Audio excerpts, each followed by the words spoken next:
안녕하세요. 815 가족 여러분, KB증권의 김앤 민재기 팀장입니다. 또 주말이 다 지나고 월요일 또 찐시황 시간이 다가왔네요. 네.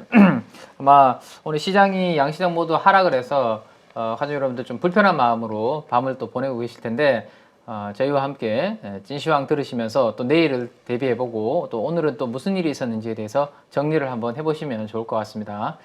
자, 오늘은 제가 이제 개인적으로 좋아하시는 분입니다. 네. 여자분 아니시고요. 자, 우리 레몬 리서치의 이상엽 이사님을 옆에 모셨습니다. 네. 안녕하세요. 네, 안녕하세요. 네, 안녕하세요. 제가 좋아하는 분으로 소개를 해드렸는데 괜찮나요? 짝사랑이 아니네요. 네. 네, 저도 좋아합니다. 네, 그래서 지난번에 우리가 예전이 아니죠. 얼마 전에 우리 점심 한번 같이 먹고 방송은 이렇게 둘이서 하는 건 처음입니다. 그죠? 네네네. 잘 좀 부탁드리겠습니다. 제가 잘 부탁드립니다. 네. 팀장님, 제가 최근에 팀장님이 2번 생각이 났었습니다. 그래요? 왜냐면은 제가 이제 마곡에 위치해 있으시잖아요. 그쵸, 근데 이제 아버지 생신으로 이제 마곡에서 한번 점심을 먹으러 갔을 때 이제 팀장님 한번 이제 생각이 났었고 또 한 번은 그쪽에 또 이제 마곡 쪽에 이제 FM 가이드가 있어요. 그렇죠, 맞아요. 네, 그래서 거기 가서 이제 방송 찍을 일이 있었는데 거기 가니까 또 팀장님 생각이 나고 그래서 이제 마곡만 가면 팀장님의 생각이 나는 것 같습니다. 중요한 거는 생각은 하셨는데 연락은 따로 안 하신 거네요, 그죠? 늦은 시간이라 또 오해받았어요. 알겠습니다. 아버님하고 오랜 행복한 시간 보내셨습니까? 네네, 그때는 주말이었고요. 네네. 알겠습니다. 자, 다음에는 오시면 한번 연락 주시고요. 네네. 자, 시장이 또 좀 올라가는 듯 하더니만 또 좀 쉬어가는 그런 그림이 나타나고 있는데 오늘은 전반적으로 이야기 나오는 것들이 중국의 코로나가 다시 조금 확산되고 있는 이야기들 그리고 러시아의 긴장감도 조금 약간 유지가 되고 있는 것 같고 그래서 시장도 그동안 상승했던 폭을 조금 반납하는 그런 분위기였던 것 같은데요. 네, 환율도 조금 올라오고 혹시 오늘 시장은 좀 어떻게 우리 또 이사님은 보셨나요? 네. 참 요즘이 좀 엇갈릴 수 있는 그런 이제 시장인 것 같은데 오늘 아침 이제 장 개시 전 이제 방송에서도 여기서 국내 지수뿐만이 아니고 미국 지수도 다 이렇게 하나씩 좀 이렇게 뜯어보면 상승을 한다고 하더라도 많이 못 오르기, 그러니까 많이 오르기 쉽지 않은 그런 상황이다라는 말씀을 드리면서도 좀 현금도 있으면 좋겠다라는 말씀도 드렸었고요. 오늘 참 투심이 좀 많이 안 좋았던 게 상승 하락 종목수만 보더라도 하락 종목수가 2,000개가 넘게 끝났더라고요. 네, 그래서 코스피의 하락 종목수가 800개가 넘었고 코스닥에서는 1,200개가 넘어서 이 종목수만 보더라도 오늘 투심이 안 좋았다는 걸 알 수가 있었던 것 같고 최근에 좀 외국인의 매도가 좀 보인다는 거 그리고 또 오늘 11월 20일까지 그러니까 11월 1일부터 수출입 동향이 이제 아침에 발표가 됐는데 안 좋겠지라고 생각은 해볼 수는 있었지만 생각보다 좀 더 안 좋았던 것 같아요. 그래서 한국의 수출은 글로벌 투자자들이 좀 유심히 보는 지표 중에 또 한 개잖아요. 삼성전자 실적 어떨까? 그래, 한국의 수출이 좋으면은 글로벌 경기가 좋은 거로도 이제 생각할 수 있으니까. 그러면은 그래, 한국의 수출이 10월도 안 좋았는데 11월에 더 안 좋네. 그렇게 봤을 때는 지금도 좀 나스닥 선물이 좀 하락하고 있지만 그래서 나스닥 선물도 그래, 오늘 한국의 수출입 동향으로 인해서 좀 약할 수 있는 게 아닌가 그런 생각도 해볼 수 있었던 것 같습니다. 네, 말씀하신 대로 지금 보니까 나스닥 선물이 0.3에서 0.6% 정도 하락을 하고 있네요. 미국 3대 지수 나스닥 선물입니다. 자, 이렇게 하락을 하니까 또 이제 미국 시장이 또 하락 보이면 정규장 내일 우리 시장이 또 영향을 주게 되고 이렇게 연속으로 좀 파생되는 부분이 있는데 수출 관련해서 이제 이야기를 하셔서 저도 이제 수출 관련된 데이터를 그러면 잠깐만 먼저 한번 보여드리면 화면 하나만 좀 띄워주실까요? 방금 이제 우리 코스피가 약간 선행하는 부분이 있다라고 이제 하셨으니까 그 부분에 관련해서 우리가 수출 증가율하고 어떤 분위기가 있는지 한번 보여드리겠습니다.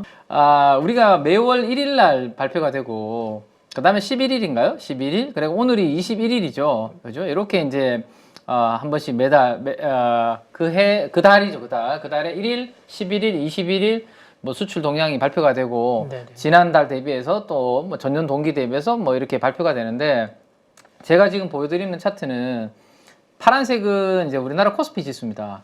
파란색은 우리나라 코스피 지수고 좀 약간 이걸 뭐라 그러냐 초록색이라고 해야 되나? 형광색? 에메랄드? 에메랄드를 못 봐가지고 아무튼 저도 못 봤습니다. 약간 형광색 초록색 같은데 이게 이제 수출 증가율의 차트거든요. 네네. 그래서 19년도부터 22년 3분기까지 이렇게 쭉 추이를 보면 뭔가 좀 약간 같이 움직이는 듯한 네. 그런 느낌을 보입니다. 그죠? 수출이 조금 좋아질 때는 코스피도 좀 좋아지다가 작년도 하반기 그리고 올해 상반기 수출 증가율이 이렇게 조금 추세적으로 꺾일 때 코스피도 이렇게 약세를 보이는 그런 그림이 보이고 있는데 우리 이사님께서 조금 전에 말씀해 주신 것처럼 최근 수출 데이터 오늘 발표된 것도 조금 슬로우하다라는 거잖아요. 그죠? 네네. 그러다 보니까 당분간 우리나라 수출 이 모멘텀을 좀 기대하기 어렵다면 코스피도 상당히 이 수출 모멘텀과 함께 큰 폭으로 뛰기에는 조금 쉽지 않은 그런 환경에 놓여 있지 않나라는 생각인데 요거를 이제 앞으로 계속 업데이트를 해드릴 테니까 코스피와 수출 증가율 같이 머릿속에 같이 동행한다, 좀 같은 움직임을 보인다라는 거 참고해 주시면 좋을 것 같고 그러면 이제 우리 이사님이 오늘 발표된 데이터, 수출 관련 데이터 업데이트를 좀 해주시면 좋을 것 같아요. 네, 뭐 짧게 말씀드리면은 여기 보시면은 여기 포인트 옵션에서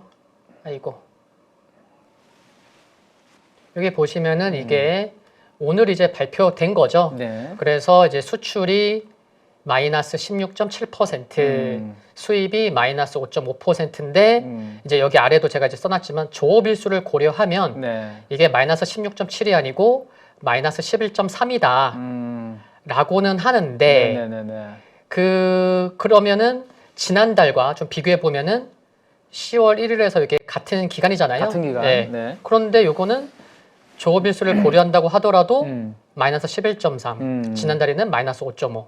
거의 두 배가 좀 수출이 안 좋아졌다라는 걸 알 수가 있고요. 네. 좀 한편에서는 그래도 뭐 10월 1일에서 20일까지의 적자는 49억이고 이번에는 뭐 49억이라기보다는 이제 49억 달러죠. 네. 예. 그래서 조금 뭐 줄어들었다라고는 하는데 수출은 조금 더 안 좋았고 항상 이제 반도체 쪽을 좀 관심 있게 보는데 네. 반도체 제가 여기 적었는데 네. 11월 1일부터 20일까지의 반도체 수출이 무려 마이너스 29.4. 더 안 좋아진 거죠, 그러면? 네. 그래서 제가 살펴보니까 같은 기간, 그러니까 지난달 10월 1일에서 20일까지는 마이너스 12.8. 네. 굉장히 안 좋아진 거죠. 그러니까 물론 이제 조업일수를 고려한다면은 이거보다 조금 줄어들겠죠. 예. 뭐 마이너스 뭐 정확히는 모르겠지만 네. 마이너스 뭐 25, 6 되겠지만 야 이게 수출도 그렇고 반도체 수출도 좀 이게 만만치 않구나라는 거를 알 수가 있었던 것 같고요. 그리고 이제 또 한 가지는 이건 것 같아요. 네. 최근에 이제 버크셔 해서웨이에서 이제 TSMC를 이제 5조 원 넘게 매수를 했다고 해서 그렇죠. 좀 약간 이제 뭐 그래 반도체 업황을 좀 좋게 보나라고는 했는데 제가 좀 이렇게 좀 계산을 해보니까 이게 흥분할 건 아닌 것 같아요. 아, 네. 네, 그러니까 뭐냐면은 지금 TSMC가 지난주 금요일, 그러니까 토요일 날 종가가 이제 82.27달러였거든요. 네.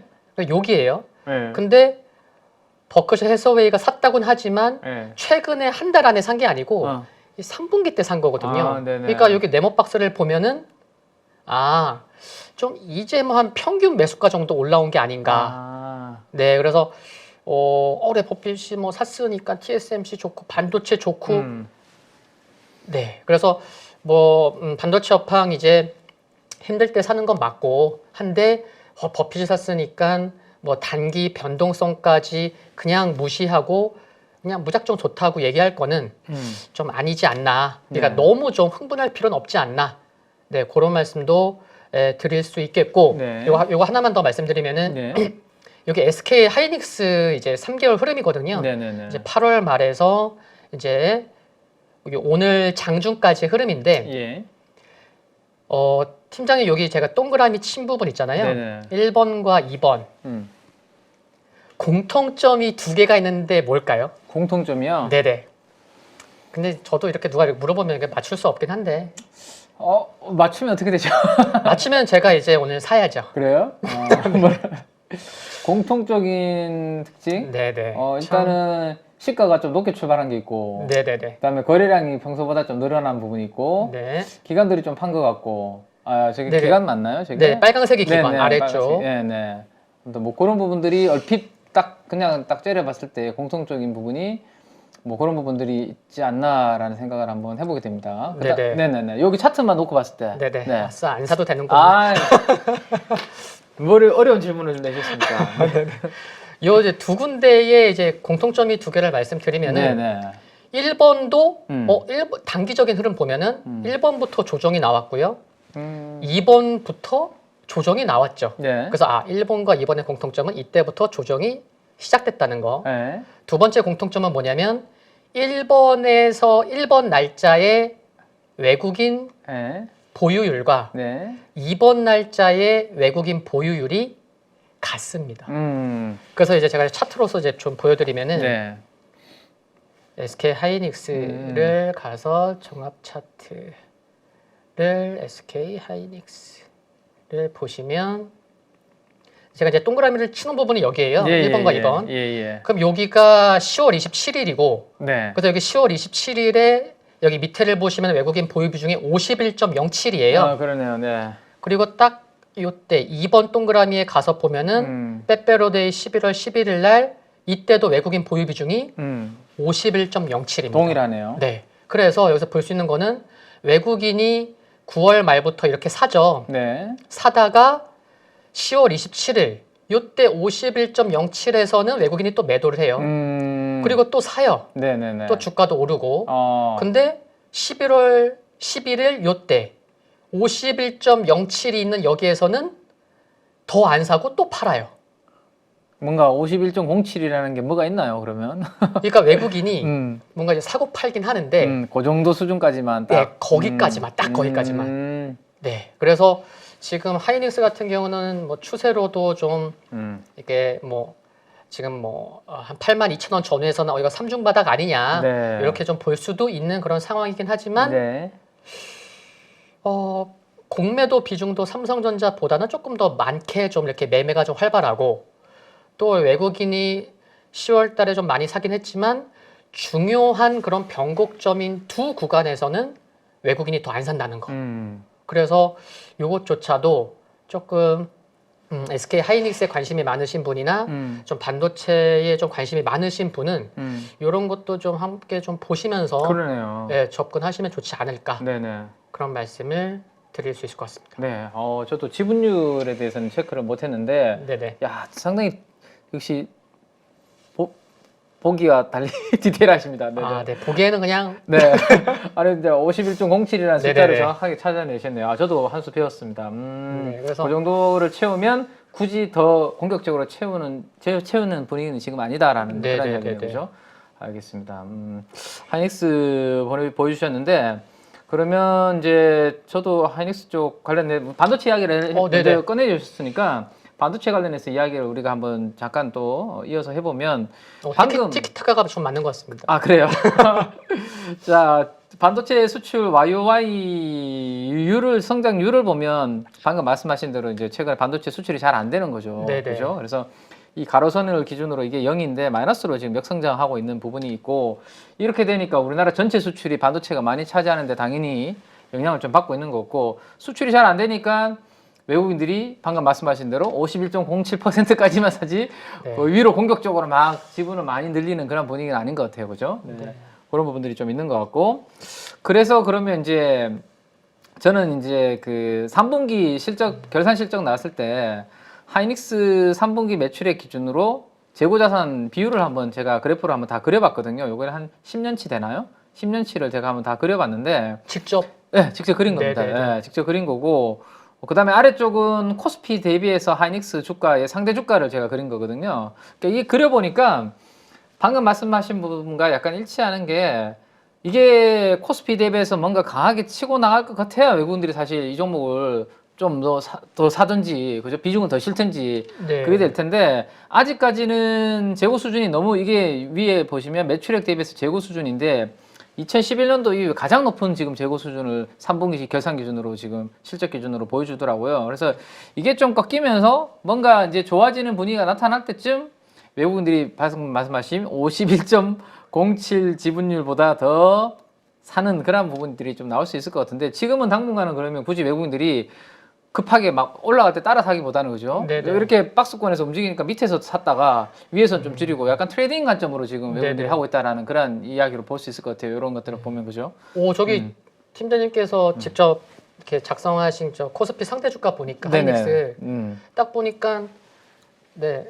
3중 고점 찍고 지금 내려오고 있는 상황이네요. 네네네. 최근에 이제 이 네네. 부분이 그나마 재고율이 이렇게 떨어질 때 상대적으로 강하게 움직이고 과거도 재고율 높았다가 떨어질 때 상대적으로 맞아요. 강하게 움직이고 그런데 여기서 그러면 다음 분기 실적 그러니까 우리 4분기 끝나야 한번 그때 확인해 봐야 되는데 지금 분위기라서는 그렇게 재고가 빨리 떨어지기는 조금 어려운 분위기인 것 같죠? 그죠? 네. 네. 근데 이제 좀 그래도 음. 아니 물론 4분기 이제 뭐 거의 9천억 이상 적자 전망도 있는 것 적자 같은데 이야기도 나오죠. 근데 이게 재고가 더 이상 최근까지 워낙 가파르게 증가했다 보니까 그렇죠. 예. 그 그러니까 증가는 하더라도 그 증가율이 조금 살짝 꺾이고 완만하게만. 네. 예. 그러면은 주가는 먼저 움직이니까 그렇죠. 네 그럴 때가 또 중요한 게 아닌가 또 그런 얘기도 네, 할 수 있는 것 같고 그래서 아마 뭐 대부분의 애널리스트 분들이 보니까 오늘 뭐 우리 하이투자증권의 송명성 연구원님인가요? 뭐 그런 자료들을 보니까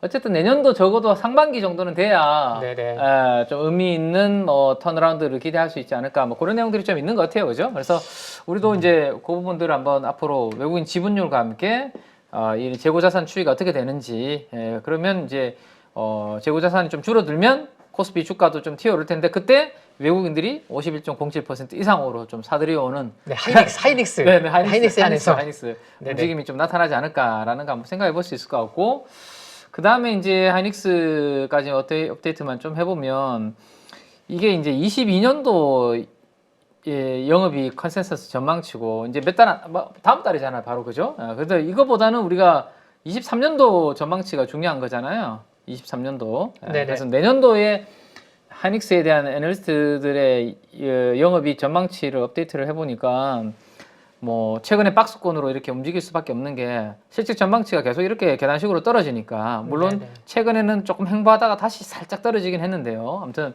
이런 부분들이 바닥을 정도의 믿음을 줘야 주가도 뭐 바닥을 잡을 것이고 이 전고점을 돌파하려면 여기가 지금 방금 말씀하신 51.07이잖아요. 다 여기가 그죠? 네네네. 네, 지분율을 여기까지 사고 안 사니까 밀리고 지금 그런 분위기인데 아무튼 이런 부분들도 재고가 떨어지고 영업이익 컨센서스 전망치가 약간 바닥을 잡는 그런 분위기들이 명확해지면 좋아지지 않을까라는 거 기대를 해보셔야 될 거고 지금은 아직 시간이 조금 걸릴 수 있다라는 생각이신 거죠 지금 그러니까 네네. TSMC 산 거 가지고 우리가 너무 빨리 좀 뭐 성급하게 환호하기는 이르다라는 말씀을 약간 하시려고 하는 거 맞으시죠? 네네. 그래서 네네. TSMC가 이제 반토막 나고 거기에서 한 이제 한 30% 한 30% 조금 넘게 상승했는데 네.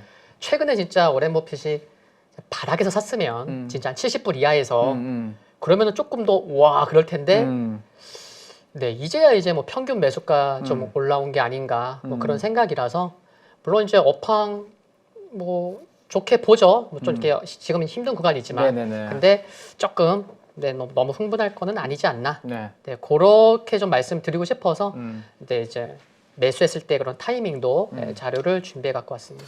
네. 아까 그 말씀하신 분위기가 여기 외국인들 여기 지금 더 이상 보니까 빨간색이 7월 달 이후로 외국인들 순매수 누적 포지션을 제가 이제 그려본 건데 네네. 그 뒤로 여기서 증가하지 않는 이유가 방금 말씀하신 딱 그 부분이 네네. 여기서 딱 그죠? 저항받고 이번에도 거기서 딱 꺾이고 그런 모습이 나타나고 있는 것 같아요. 하루 빨리 팀의 자료가 너무 좋은 것 같습니다. 이거 자료요? 제가 이거 8.15 때문에 자주도 못하고 제가 아닙니다. 근데 뭐라도 조금 보여드리면서 그래도 네네. 말씀드리는 게 훨씬 더 받아들이시는 분들이 좀 더 좀 편하게 이해하시지 않을까 싶어서 네네. 저는 이제 습관인 것 같아요. 그냥 이제 뭐 이렇게 자료를 자꾸 준비하는 게 이게 습관이 돼가지고 네 그런 부분들이 있는 것 그래서 같습니다. 많은 분들께서 좋아하시는 것 같습니다. 아유, 저 포함? 자, 그래서 반도체 이야기를 좀 해봤습니다. 그래서 오늘도 삼성전자 하이닉스 쪽으로는 외국인들 매도가 좀 나오는 것 같더라고요. 네네. 네, 어제 뭐 지난주 금요일 날 살짝 샀다가 오늘 다시 또 매도가 나오니까 당분간은 수급이 좀 반도체 쪽으로 이렇게 추세적으로 들어오기는 조금 어려운 그런 네네. 분위기인 것 같습니다. 자, 그 정도 분위기가 일단은 있고요, 반도체. 그 다음에 뭐 이번 주에 뭐 우리가 또 주목해 볼 만한 그런 뭐 중요한 일정들이 또 혹시 뭐 있나요? 와, 네. 팀장님 네. 제가 준비한 자료에 그런 거를 네. 스스로 다 알고 계시네요. 아, 머릿속에 뭐 제가 좀 그림을 그리고 있는데. 네, 저는 예, 역시 감동입니다.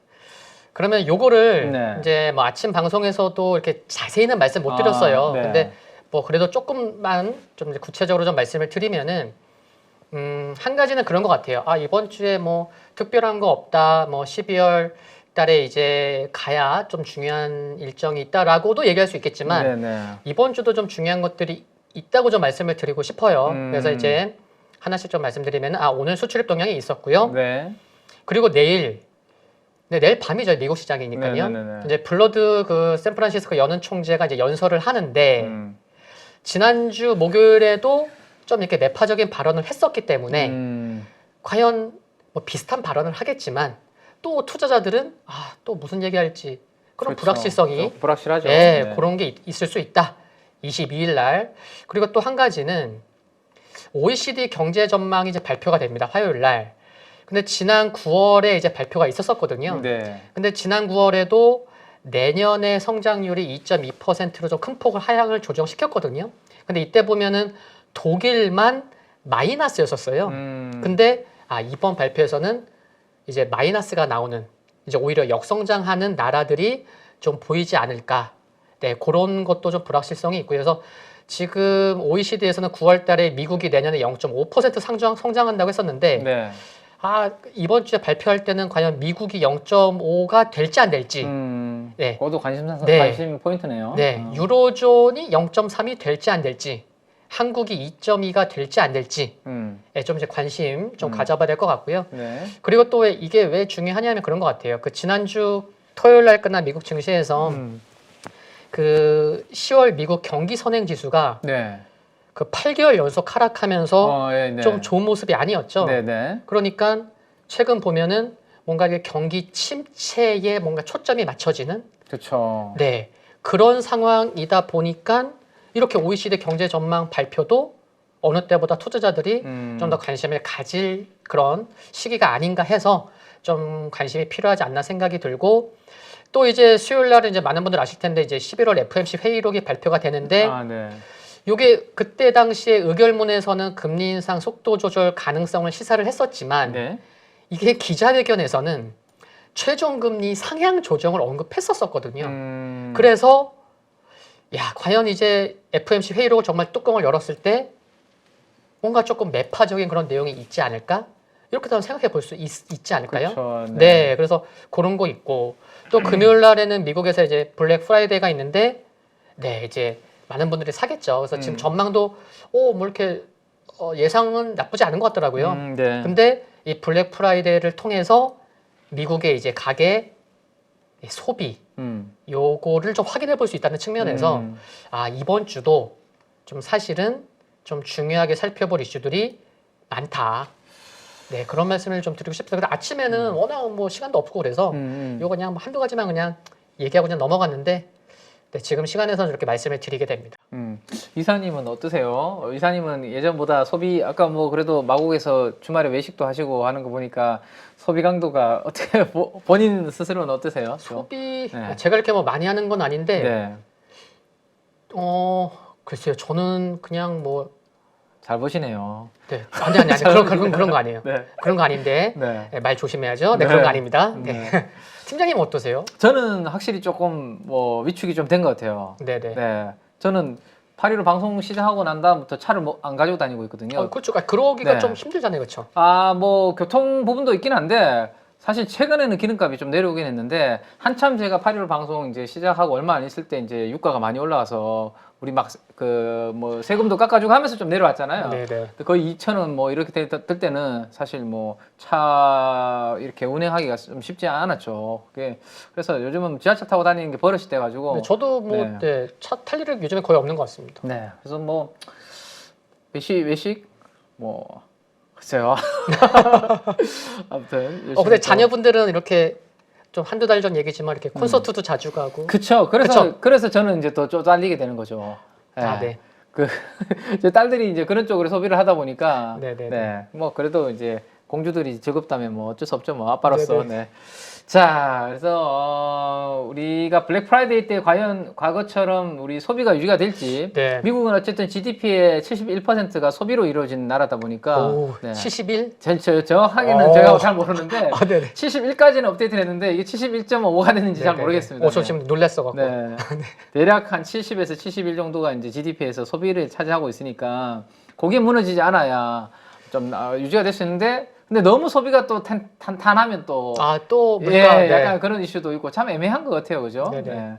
좀 쉽지는 않은데 이번 주도 이런 말씀하신 그런 이슈들이 있으니까 잘 한번 우리가 체크를 해야 될 것 같고 이런 부분들도 이제 이번 주에는 중요한데 우리가 결국에는 큰 이벤트는 이제 12월 우리 물가 네, 그죠? 그 다음에 12월 15일 날 우리나라 시간으로 새벽에 있는 이제 FMC 원래 마지막. 네네네. 그 궁극적으로는 거기에서 이제 어떤 이야기가 나오고 물가가 또 지난번 7.7% 상승해서 약간 더 밑으로 조금 더 내려갈지 그런 부분들이 더 중요할 것 같은데 단기적으로는 네네. 이번 주에 이벤트들 네네. 주목을 해보시면 되지 않을까 싶습니다. 그래서 당분간은 저는 이제 다음 달까지는 저런 것들에 따라서 등락이 조금 왔다 갔다 하는 그런 분위기가 좀 될 것 같아요. 최근에 또 이야기 나오는 것 중에 하나가 워낙 이제 뭐 장단기 금리 역전차 이야기 나오면서 네. 경기 침체 이야기들이 많이 나오고 있는 것 같은데 네네. 이사님은 뭐 어떻게 좀 보고 계세요? 이게 진짜 과거에 우리가 그런 케이스들이 있었잖아요, 그죠? 네네. 장단기 금리 역전되면 경기 침체가 시차를 두고 왔었는데 그런 부분들을 어떻게 생각하시는지. 네, 그거를 이게 이제 지난주부터 나온 자료인데요. 네.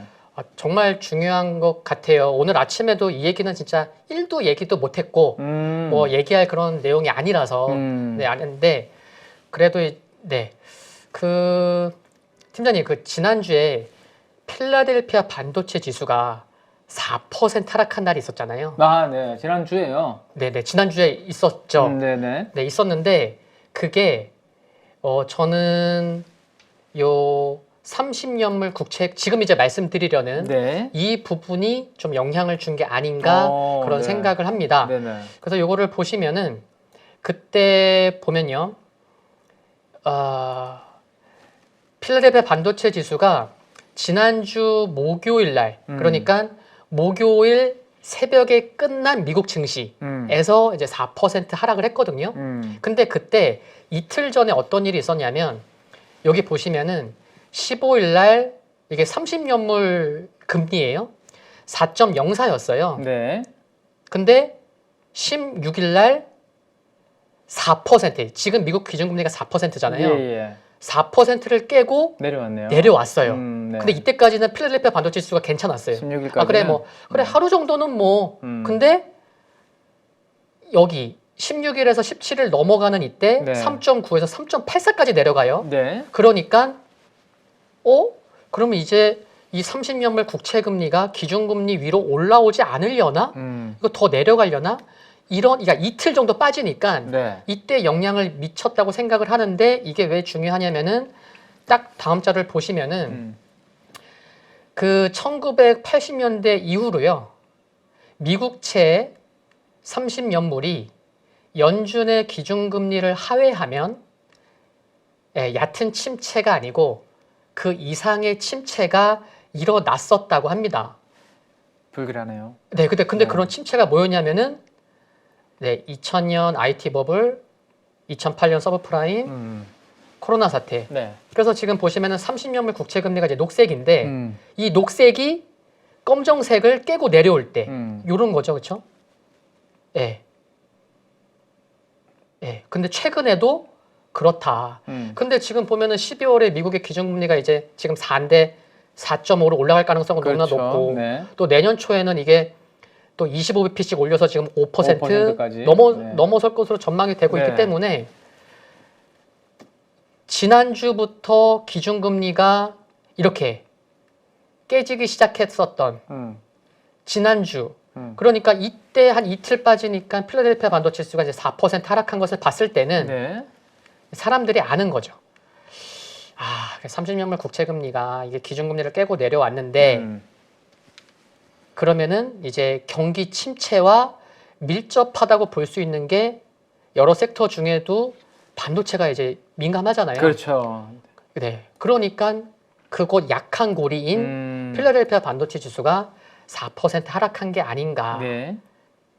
생각을 할 수 있는 것 같고 그래서 앞으로 조금 흐름이 좀 반전이 되고 좋아지려면은 네. 지난주 17일 날 4% 하락했었던 필라델피아 반도체 지수 하락하기 전 그 지수를 강하게 돌파하고 올라오는 게 중요한 게 아닌가 그런 말씀을 드릴 수가 있겠고 네. 그래서 해외 쪽 지수를 봐서 필라델피아 반도체 지수로 넘어가면 4% 하락했었을 때가 여기인 거죠. 네. 네, 16일 여기 16일인 거죠. 여기 미국으로는 16일이니까 우리나라는 이제 17일인 그렇죠. 거죠. 예, 예. 그러니까 이 하락이 나오기 전 이때 종가가 2,810이에요. 네. 그래서 2,810을 강하게 돌파를 해야 된다.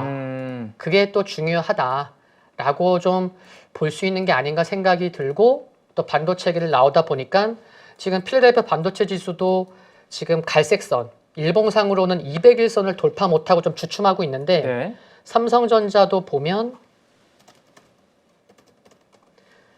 지금 필라델피아 반도체 지수처럼 200일선을 돌파 못하고 그렇죠. 좀 주춤하고 있죠. 네, 그래서 네, 맞아요. 네, 지금 여러 가지가 쉽지 않네요. 좀 네, 맞물리고 있는 게 아닌가. 네. 그래서 지난주 토요일 날 아침에 끝난 미국 경기 선행 지수가 너무 안 좋게 나왔고 또 지난주에 이제 30년물 국채금리가 기준금리를 깨고 내려왔고 오늘 또 수출입 동향도 안 좋았고 그래서 투자자들이 지금 최근에 또 유가도 중국의 봉쇄라고 하지만 또 너무 또 급하게 빠지는 게 아닌가. 그러면은 수요단을 생각하는 좀 경기 침체가 오케이 금리 속도 인상 조절은 가능할 수 있다고 하더라도 뭐 그것도 좀 더 봐야 되겠지만 그래서 좀 경기 침체에 투자자들이 좀 집중하고 있고 그게 지금 시장에 좀 발목을 잡고 있는 게 아닌가 라는 생각이 좀 듭니다. 네. 갑자기 눈이 안 떠지네요. 네. 우울한 이야기를 들으니까. 긍정적인 게 어디 보자. 알겠습니다. 네네. 이제 그 최근에 이슈인 장기금리가 단기금리를 깨고 내려가면서 경기 네네. 침체가 과거에 큰 이벤트가 또 있었네요. 그죠? 그럴 때마다 보니까 말씀하신 대로 뭐 IT 버블이 있었고 서프라임 있었고 그죠? 뭐 이런 큰 이슈들을 보니까 야 이번에도 뭔가 큰 거 하나 터지는 거 아니야? 약간 혹시나 뭐 거기까지 네네. 생각하시는 분들도 시간차는 계신 거고. 있었어도 네. 네, 참 그래서 아, 저도 요거를 그래서 지난주 금요일 날 알았죠. 목요일 날 알았죠. 네. 네, 그래서 일단 이제 한번 이제 간단하게 저도 이제 그러면 부연 설명을 좀 드려보면 이게 사실 이제 우리 초보자분들은 또 이해를 못 하시는 분들이 있으신 것 같아서 한번 좀 말씀을 드려보면 우리가 이제 단기금리라는 것은 물가의 영향을 많이 받습니다. 그죠? 그래서 우리가 물가가 지금 많이 올라가니까 미국에 멋있는데요? 아 그래요? 요거 뭐 하나 무슨 채? 자, 그래서 물가가 올라가니까 중앙은행에서 이제 좀 잡기 위해서 단기금리를 지금 올리면서 기준금리를 인상을 시키고 있는 거잖아요. 그죠? 네네. 근데 우리가 이제 10년 이상 예를 들어서 방금 30년도 이야기해 주셨는데 뭐 10년 이상의 장기물들은 여기 물가에다가 방금 말씀하신 것처럼 뭐 경기에 대한 그죠? 뭐 기대치 이런 것들이 반영되면서 이제 장기금리가 결정이 되는데 이게 이제 지금 저렇게 하락한다라는 것은 경기에 대한 기대치가 이게 떨어진다라는 이런 이야기를 하시는 것 같아요, 그죠? 이러면서 기준금리가 단기물인데 단기보다 더 떨어지는 그런 흐름이 나타나면서 지금 장단기금리 역전 현상이 나타나는 것 같고 이렇게 되면 과거에 시차를 두고 큰 이벤트들이 안 좋은 이벤트들이 있었기 때문에 그래도 알고는 좀 있자. 네, 그렇죠. 알고는 그런 차원으로 이제 우리 이사님께서 말씀을 해주신 거고 그 최근에 이게 이제 또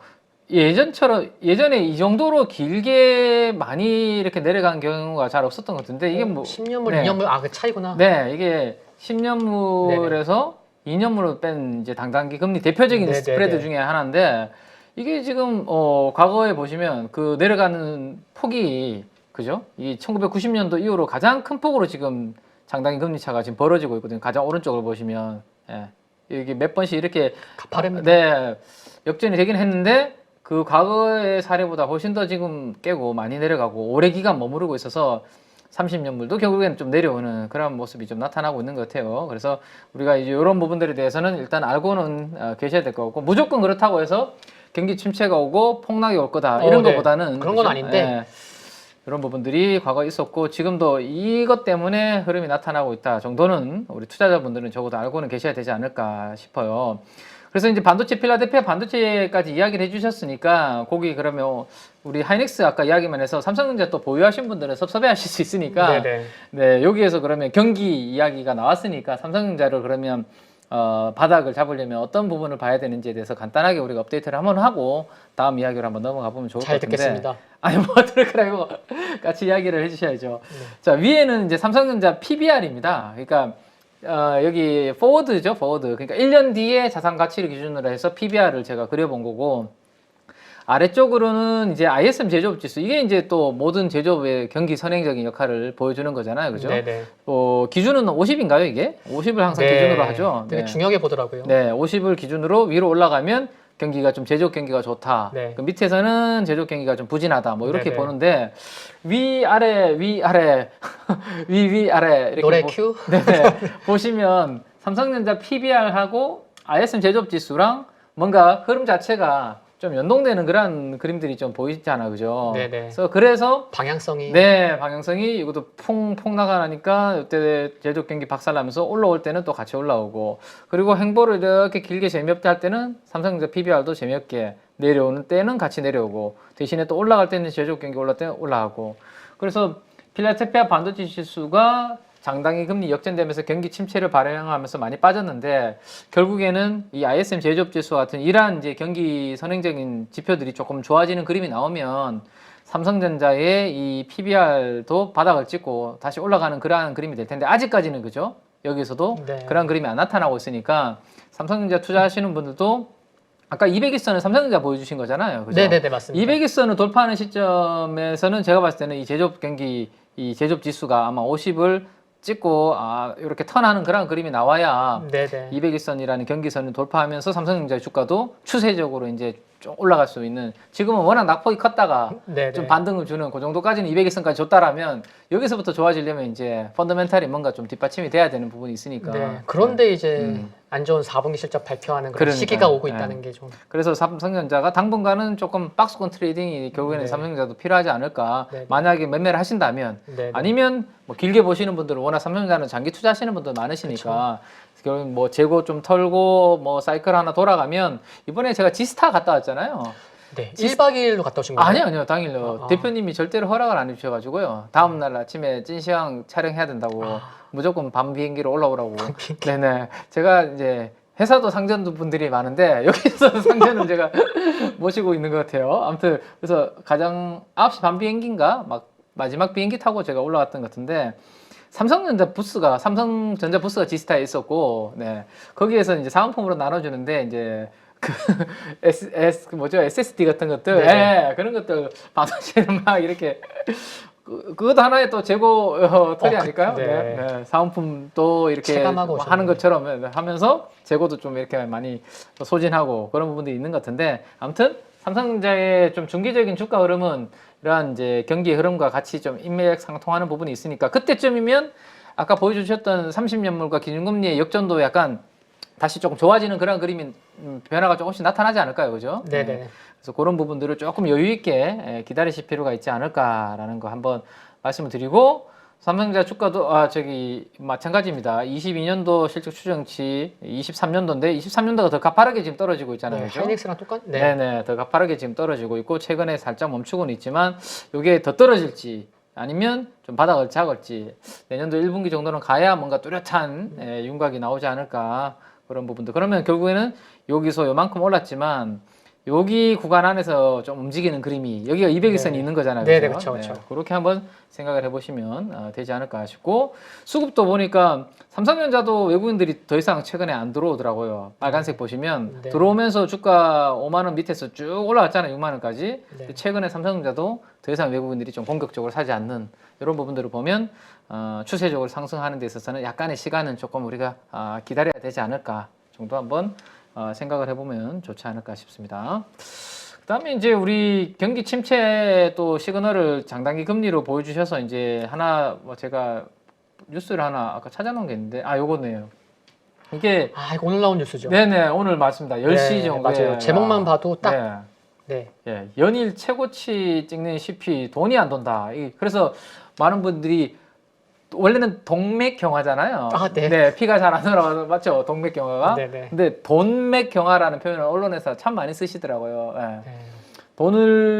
돈이 잘 안 도니까 정부에서 50조 원 플러스 알파의 유동성도 플러스 공급하고 그다음에 5대 금융지주가 또 자금 투입을 하고 네. 했음에도 불구하고 CP는 여전히 계속해서 올라가고 그래서 우리나라에서 혹시나 가족 여러분들이 좀 언제 우리가 좀 좋아질까 뭐 그런 부분들을 보신다면 제가 이제 한 번씩 보여드리는 요거를 한번 보시면 될 것 같은데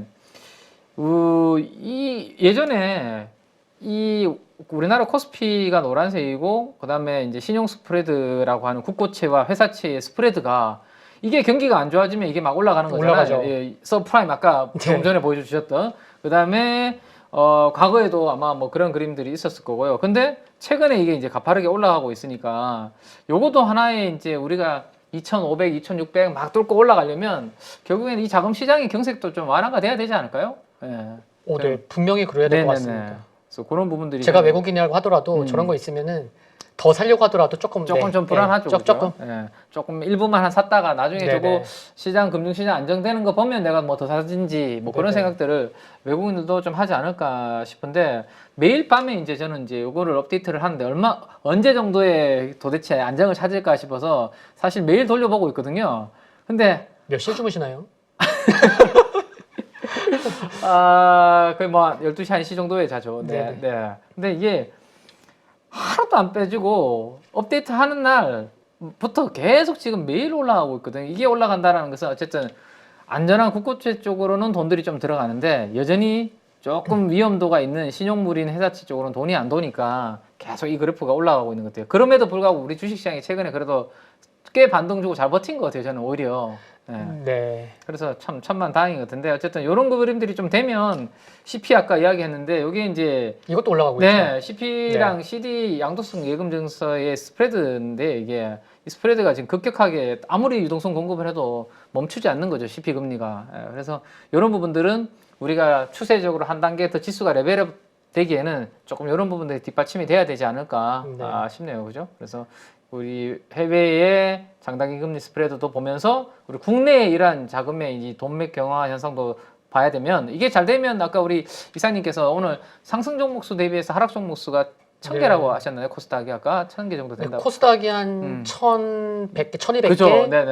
네. 코스피도 한 뭐 많이 800개 나왔고 결국에는 종목 장세가 좀 화려하게 되고 특히나 코스닥의 중소형주들이 막 화려하게 움직이려면 이렇게 이제 좀 금융 시장의 위험이 좀 안정을 찾아서 돈들이 좀 공격적으로 이렇게 자금들이 좀 가야 되는데 그런 부분들은 아직까지 조금 부족한 부분이 없지 않아 있다라는 거 말씀을 좀 드리면. 그래서 지난주 금요일 날 이제 뭐 한 분만 만난 건 아닌데 이제 몇 명에서 이제 같이 만났는데 한 분이 최근에 한 달 반 동안 채권에 대해서 그렇게 스트레스를 많이 받으셨더라고요.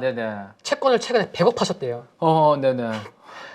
요즘 채권으로 오히려 영업을 많이 하시던 분들이 많으시던데. 그래서 별일 없을 거예요 라고는 이제 말씀을 드리는데 정작 이제 본인은 이제 영업이라는 게 하는 것도 되지만 영업이 된다라는 표현을 쓰잖아요. 그래서 지인들이 좀 이렇게 도와줬고 팔아줬고 했는데 그래서 자기는 그 채권이 문제가 터지면은 진짜 증권사에 계신 거죠. 지금 부지점장님인데.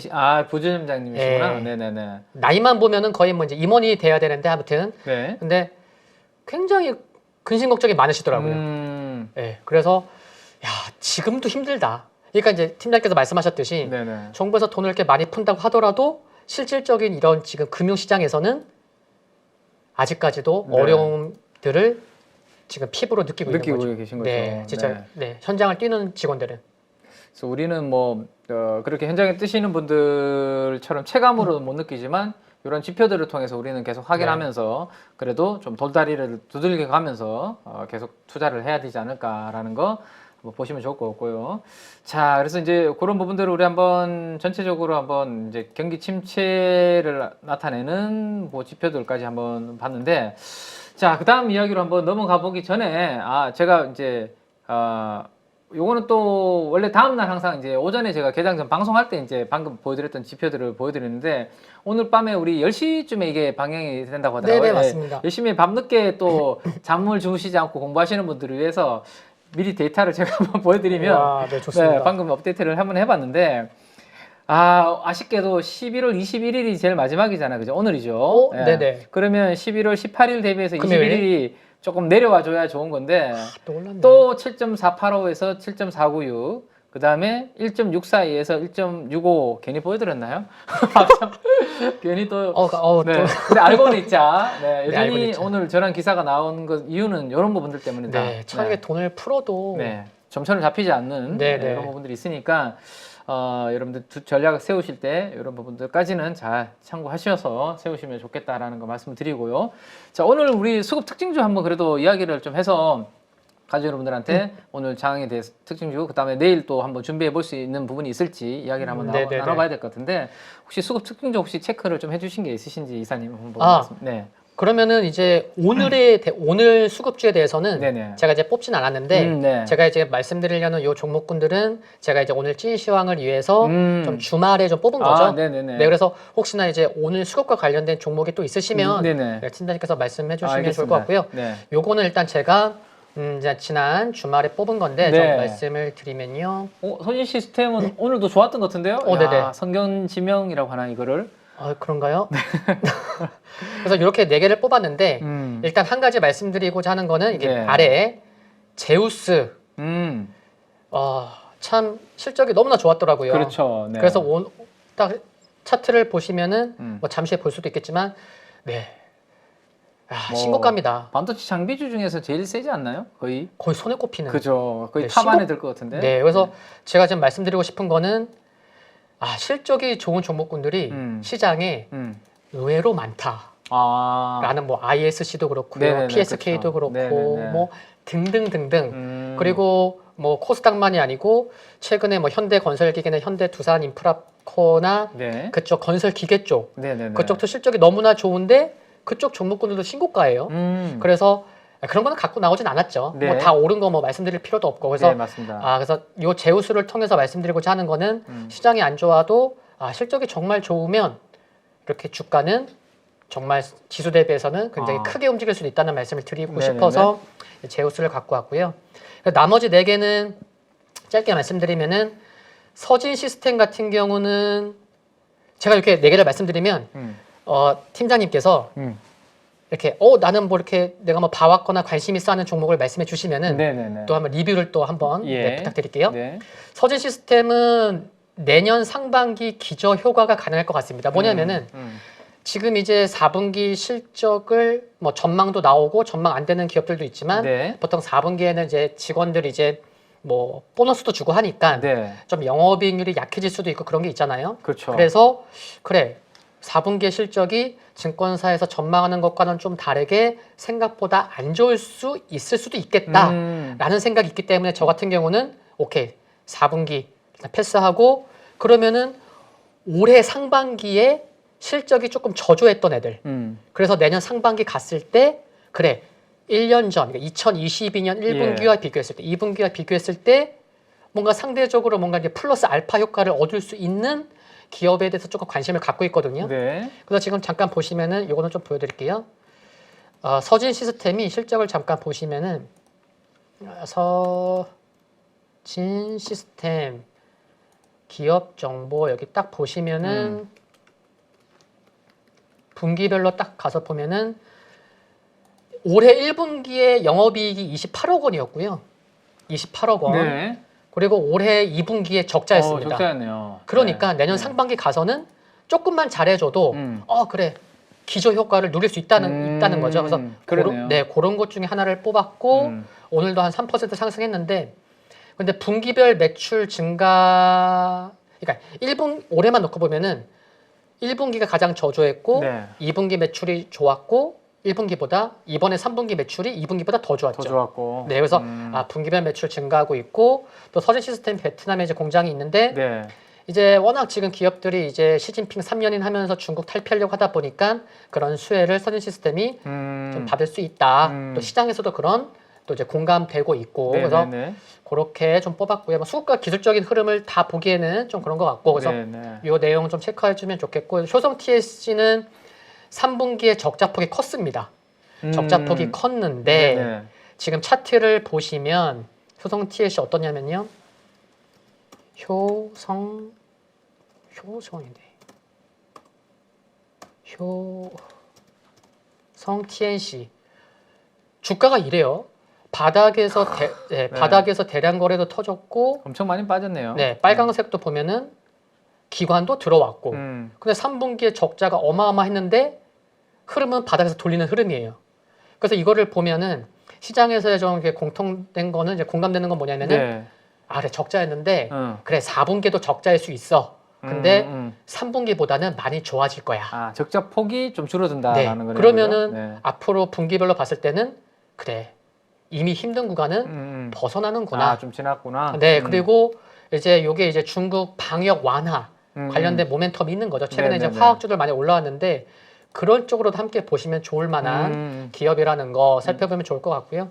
작년에 실적 어마어마하게 좋았죠. 그래서 배당도 많이 줬었는데 최근에 좀 많이 빠졌는데 이제는 조금 볼만하지 않나. 그래서 좀 보시면 좋을 것 같고 세 번째가 LS인데 작년에 이 실적 보시면은 여기 딱 보면은 작년 실적 레벨업 올해도 실적 사상 최고거든요.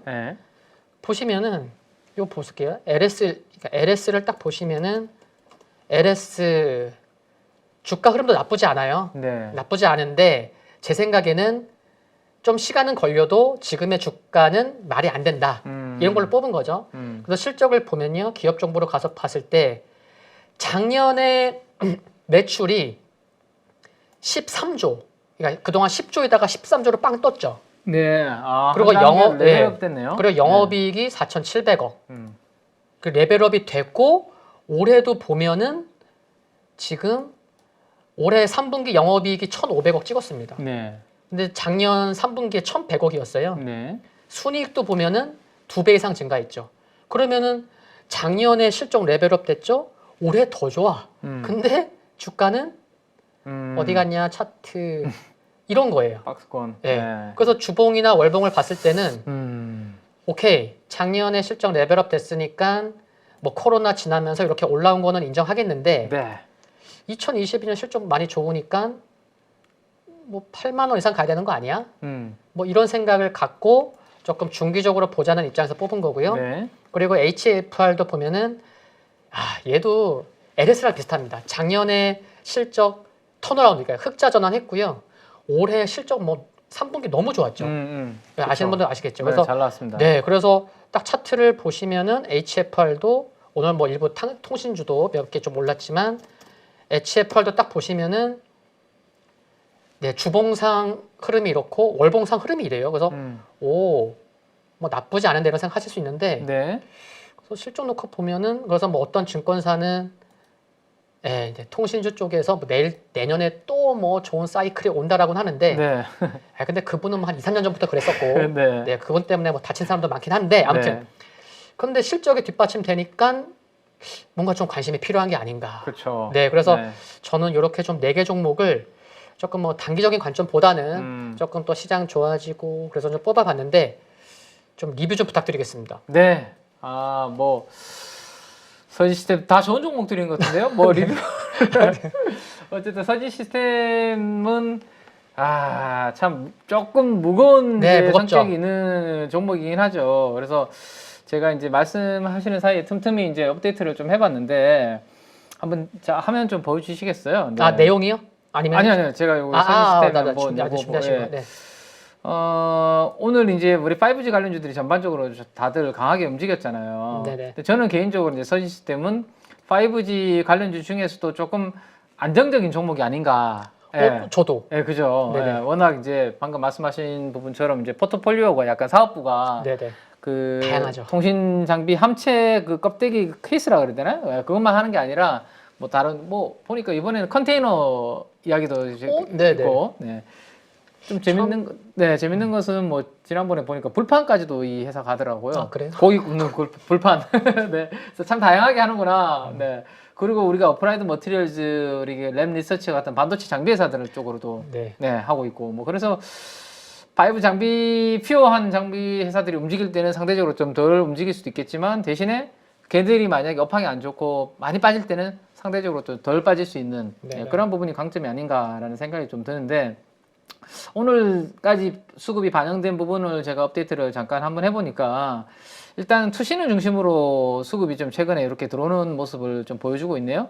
투신이 네네. 이렇게 좀 사고 있고 그다음에 기관들은 전체적으로는 투신 외에는 조금 관망 내지 살짝 매도라서 좀 네. 쉬고 있고 연기금이 9월에 들어왔죠. 그렇죠. 연기금이 네네, 9월달 중간, 들어왔다가 네네. 지금 좀 쉬고 있는 네네. 얘들이 한번 이렇게 같이 방향을 그려주면 주가가 이렇게 답답한 그림에서 한번 튈 수 있을 것 같은데 그 부분 한번 좀 지켜봐야 되지 않을까 싶네요. 그죠?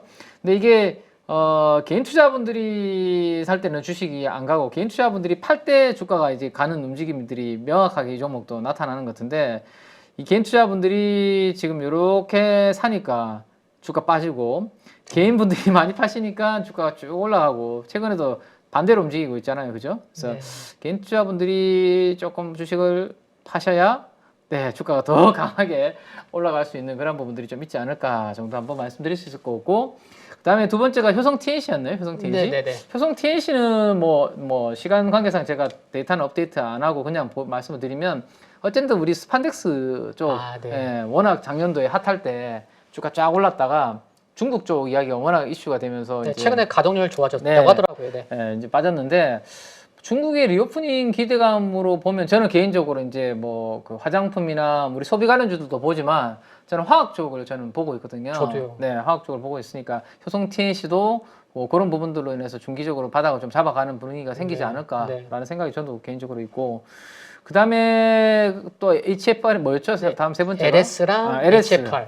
LS는 이게 지주회사라서 그렇죠. 그죠. 그게 그런 이제 할인율이 좀 필요하긴 하죠. 그렇죠. 네, 그 부분 때문에 이제 주가가 좀 무겁지 않냐라는 이야기를 하시는 분들이 있는데, 근데 이 아래쪽에 어쨌든 들어가 있는 회사들을 면면을 보면 지금 앞으로 뭐 업황의 바람의 방향이 나쁘지 않은 회사들이 꽤 다 대부분 있지 않나요? 여기 안에? 네, LS 일렉트릭도 관심 있게 보고 LS 있고요. 일렉트릭 있고 일단은 일렉트릭은 뭐 변압기라든지 전력 인프라 쪽이 네. 지금 뭐 네옴시티 쪽도 할지는 모르겠지만 네네. 어쨌든 그쪽 이야기도 나오고 있고 전방적으로 전력 인프라가 지금 다 확충이 되고 있는 분위기니까 신재생이 가고 뭐 전기차가 확충이 되려면 제가 지난주에 그런 이야기들을 8월에서 해드렸던 것 같은데 미국에서 급속 충전기 있잖아요. 전기차 급속 네. 충전기를 확대한다는 기사가 나와서 저도 얼핏 본 것 같아요. 네네 그 기사를 보여드리면서 제가 뭐라고 말씀드렸냐면 급속 충전기 확대되는 거는 좋은데 이거 하려면 변압기 다 교체해야 된다라고 제가 말씀드렸거든요. 그래서 변압기가 미국에서 쇼티지라서 정부한테 도와달라고 하는 이야기까지 뉴스 제가 보여드렸었는데 어쨌든 이런 방향이 좋으면 우리나라 뭐 말씀하셨던 LS 일렉트릭, 현대 일렉트릭, 뭐 효성중공업, 효성중공업, 네, 재룡전기 이런 기업들한테는 나쁘지 않은 방향이죠. 그래서 LS 일렉트릭 일단 좋고 그 다음에 이 회사 밑에는 LS 니코동 재련이 있나요? 그죠? 네. 구리하는 니코동 재련이 있죠. 그래서 제 생각에는 중국이 진짜 리오프닝을 하면 원자재가 저는 한번 들썩일 거거든요.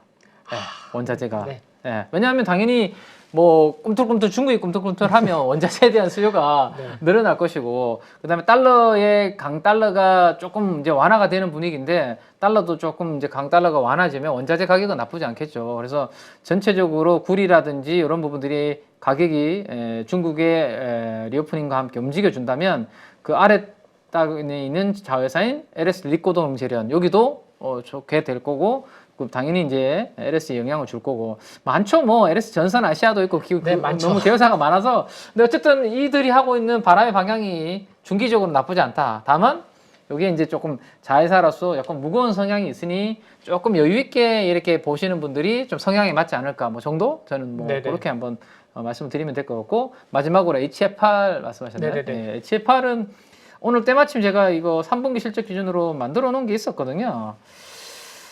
어디에 만들어 놨더라? 3분기 실적 가지고 오늘 제가 하나 만들어 놓은 게 있는데 실적 너무 좋았죠. 네네. 네네. 여기 있네요. 통신 장비. 이거를 만들어 놓은 게 있는데 방금 말씀하신 대로 실적으로 하면 통신 장비 회사 중에서 따라올 회사가 없죠. 지금 분위기는.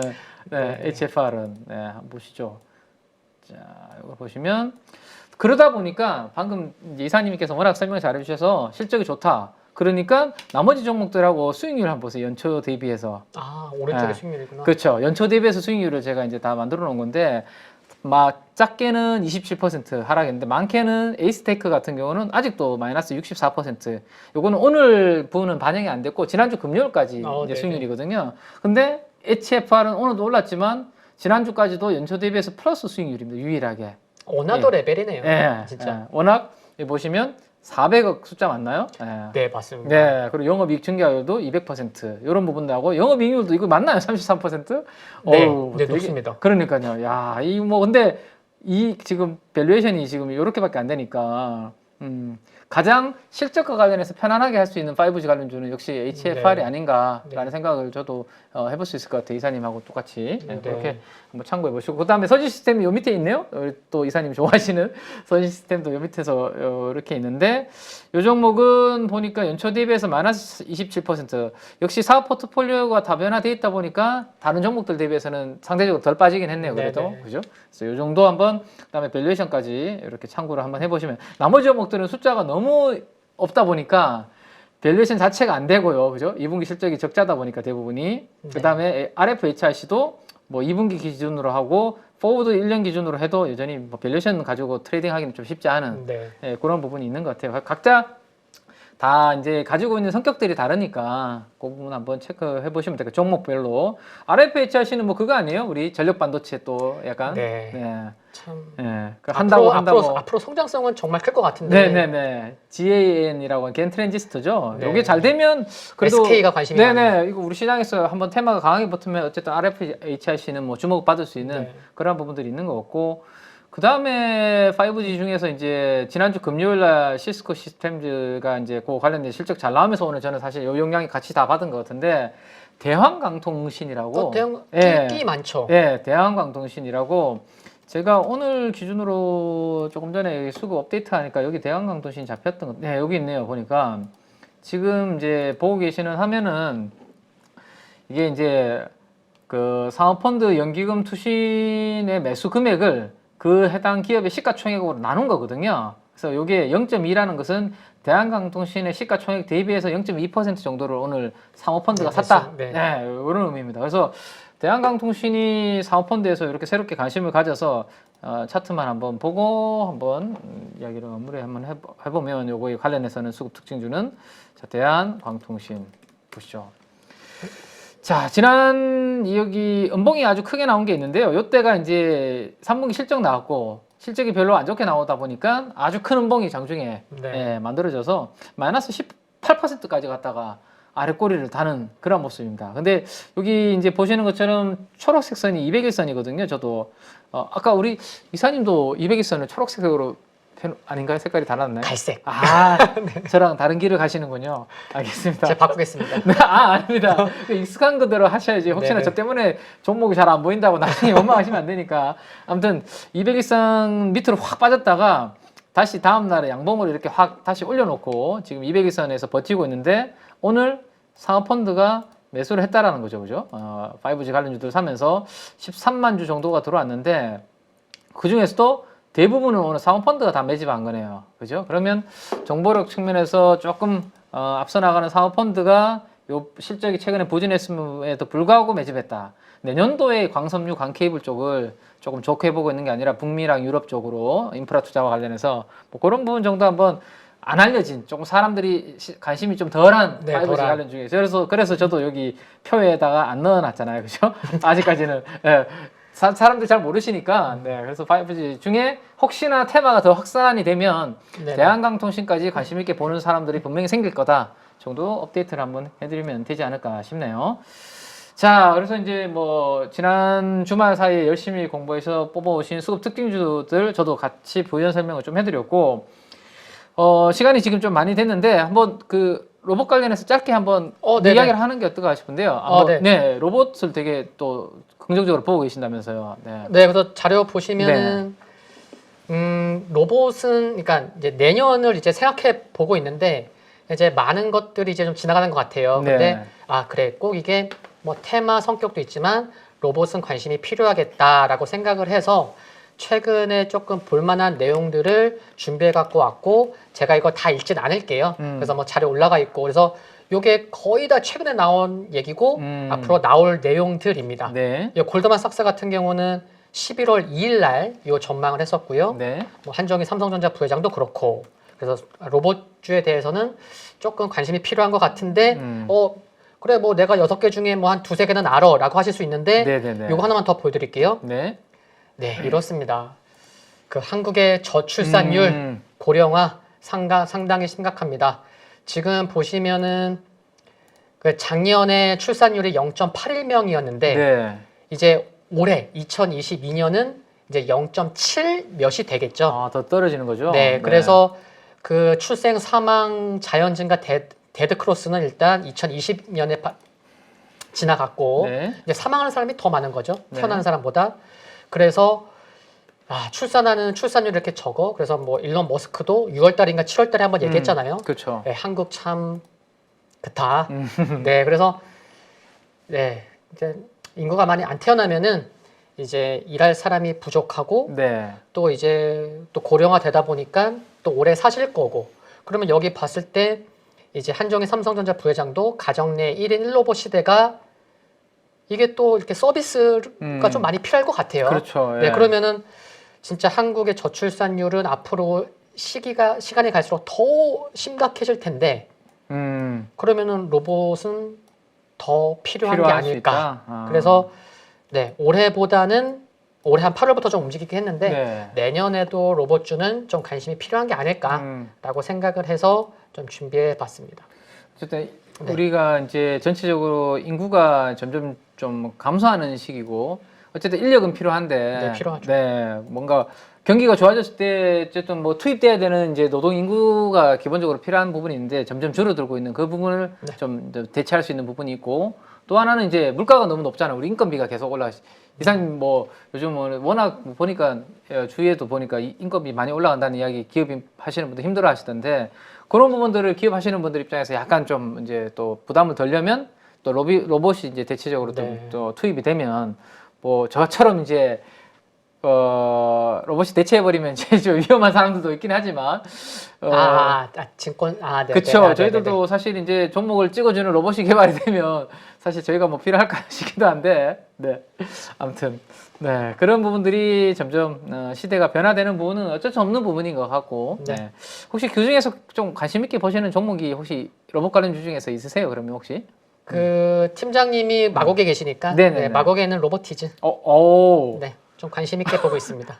제가 있는 것만으로 관심 있게 보셔도 괜찮습니까, 진짜? 나중에 네. 또 뭐 팀장님 때문에 또 뭐 이야기하시면 안 돼요, 근데. 네, 전화 드리겠습니다. 로보티즈를 좀 관심 있게 보고 계시는 거네요, 그죠? 근데 좋은 기업들이 좀 참 되더라고요. 그런데 네네네. 그 중에서도 그냥 굳이 한 종목 뽑자면 네. 네. 팀장님 혹시 뭐 로봇주 뭐 한 종목 관심 있게 보시는 거 있다면? 예, 뭐 저도 저는 마곡에 있어서 그런지 모르는데 한 번씩 운전하다가 지나가다 보면 이 로보티즈가 보이니까 네.